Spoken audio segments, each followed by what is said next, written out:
प्राचीन समय में विद्यार्थी गुरुकुल में ही रहकर पढ़ा करते थे। बच्चों को शिक्षा ग्रहण करने के लिए गुरुकुल में भेजा जाता था। बच्चे गुरुकुल में गुरु के सानिध्य में आश्रम की देखभाल किया करते थे और अध्ययन भी किया करते थे। वरदराज को भी सभी की तरह गुरुकुल भेज दिया गया। वहाँ आश्रम में अपने साथियों के साथ घुलने मिलने लगा, लेकिन वह पढ़ने में बहुत ही कमज़ोर था। गुरुजी की कोई भी बात उसके बहुत कम समझ में आती थी। इस कारण सभी के बीच वह उपहास का कारण बनता है। उसके सारे साथी अगली कक्षा में चले गए, लेकिन वो आगे नहीं बढ़ पाया।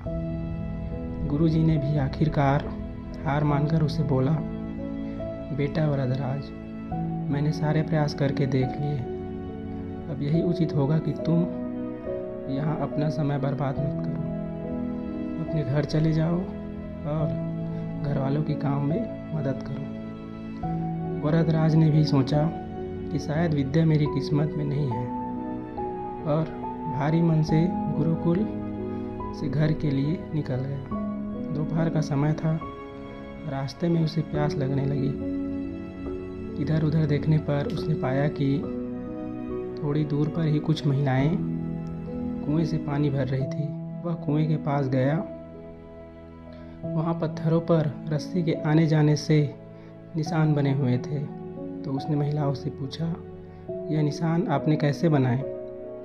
तो एक महिला ने जवाब दिया, बेटे, यह निशान हमने नहीं बनाए। यह तो पानी खींचते समय इस कोमल रस्सी के बार बार आने जाने से ठोस पत्थर पर भी ऐसे निशान बन गए हैं। वरदराज सोच में पड़ गया। उसने विचार किया कि जब एक कोमल रस्सी से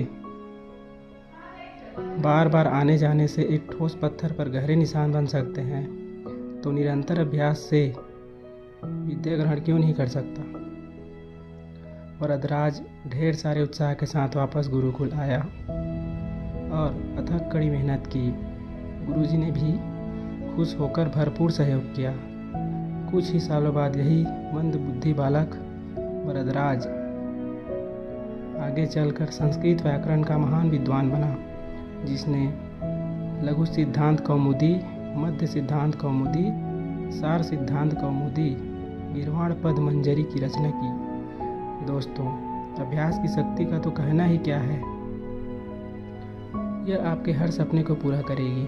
अभ्यास बहुत ज़रूरी है, चाहे वो खेल में हो या पढ़ाई में या किसी और चीज़ में। बिना अभ्यास के आप सफल नहीं हो सकते हो। अगर आप बिना अभ्यास के केवल किस्मत के भरोसे बैठे रहोगे, तो आखिर में आपको पछतावे के सिवा और कुछ हाथ नहीं लगेगा।